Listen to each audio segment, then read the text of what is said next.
గర్భనిరోధక మాత్రలు వాడుతున్నారా? అయితే ఈ విషయం తెలుసుకోవాల్సిందే. అవాంఛిత గర్భం రాకుండా ఉండాలంటే ప్రస్తుతం వివిధ రకాల గర్భనిరోధక పద్ధతులు అందుబాటులో ఉన్నాయి. అలాంటి వాటిలో గర్భనిరోధక మాత్రలు ఒకటి. వీటిని వాడం వల్ల దుష్ప్రభావాలు తలెత్తుతాయని అపోహలు ఉన్నాయి. కొత్తగా పెళ్లైనవారు, జీవితంలో స్థిరపడాలనుకునేవారు, అప్పుడే పిల్లలు వద్దనుకునేవారు, నెలసరి సమస్యలతో బాధపడేవారు గర్భనిరోధక మాత్రలను వాడుతుంటారు. అయితే సరైన అవగాహన లేకుండా వాడితే భవిష్యత్తులో సంతానోత్పత్తిపై ప్రతికూల ప్రభావం పడుతుంది. గర్భనిరోధక మాత్రలను ఎలా వాడాలి? గర్భనిరోధక మాత్రల్లో చాలా వరకు కాంబినేషన్ పిల్స్గా దొరుకుతాయి. ప్రొజెస్టరాన్, ఈస్ట్రోజన్ లాంటి ప్రత్యుత్పత్తి హార్మోన్లు కలగలిసిన ఈ మాత్రలు 2 రకాలుగా గర్భం ధరించకుండా అడ్డుపడతాయి. మొదటి రకం అండోత్పత్తి సమయంలో అండం విడుదల కాకుండా చేయడం. రెండో రకం గర్భాశయం చుట్టూ ఉండే శ్లేష్మాన్ని చిక్కగా చేసి తద్వారా వీర్యాన్ని గర్భాశయంలోకి ప్రవేశించకుండా అడ్డుకుంటాయి. ఇలా 2 రకాలుగా కాంట్రాసెప్టివ్ పిల్స్ ఉపయోగపడుతాయని నిపుణులు చెబుతున్నారు.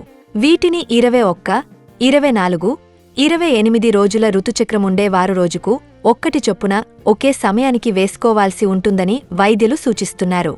అయితే వీటిని ఎవరికి వారు సొంతంగా కాకుండా ముందుగా వైద్యుల సలహా తీసుకున్న తర్వాతే వాడాలని నిపుణులు సలహా ఇస్తున్నారు. అది అపోహేనా? అలాగే నెలసరితో సంబంధం లేకుండా స్పాటింగ్, బ్లీడింగ్ లాంటి ఇబ్బందులు ఎదురవుతాయని చెబుతున్నారు. అందుకనే మీకు తెలిసి తెలియకనో ఈ మాత్రల్ని మానేసినట్లయితే దానివల్ల కలిగే అనర్థాలు, తీసుకోవాల్సిన జాగ్రత్తల గురించి ఓసారి నిపుణుల్ని సంప్రదించాలంటున్నారు. వీటిని ఎవరికి వారే కొనుక్కొని వేసేసుకోవచ్చా? గర్భనిరోధక మాత్రలు వాడే ముందు ఆరోగ్యస్థితిని వైద్య నిపుణుల వద్ద పరీక్షలు చేపించుకోవాలని, వారి సలహా మేరకు మాత్రమే మాత్రలను వాడాలని నిపుణులు చెబుతున్నారు. అయితే రక్తం గడ్డకట్టే సమస్య ఉన్నవారు, స్థూలకాయ సమస్యలు, ధూమపానం అలవాటున వారిలో ఇవి తీవ్ర దుష్ప్రభావాలను చూపిస్తాయని నిపుణులు హెచ్చరిస్తున్నారు. అలాంటి వారికి ఈ మాత్రలు సరిపడకపోవచ్చని నిపుణులు చెబుతున్నారు. అయితే ఖచ్చితంగా వాడాలంటే మాత్రం తప్పనిసరిగా నిపుణుల సలహా తీసుకోవాలని సూచిస్తున్నారు. సంతాన సమస్యలు వస్తాయా? కాంట్రాసెప్టివ్ పిల్స్కి వేసుకోవడానికి సంతాన సమస్యలకు సంబంధం లేదు. ఒకవేళ కోర్సు పూర్తయ్యాక మాత్రలను ఆపేస్తే ప్రెగ్నెన్సీ రావడానికి ఎక్కువ శాతం అవకాశాలున్నాయని వైద్యులు చెబుతున్నారు. మీకు గర్భం వద్దనుకుంటే పైన చెప్పినట్లుగా ఒక్కరోజు కూడా మానకుండా మాత్ర వేసుకోవాలని సూచిస్తున్నారు.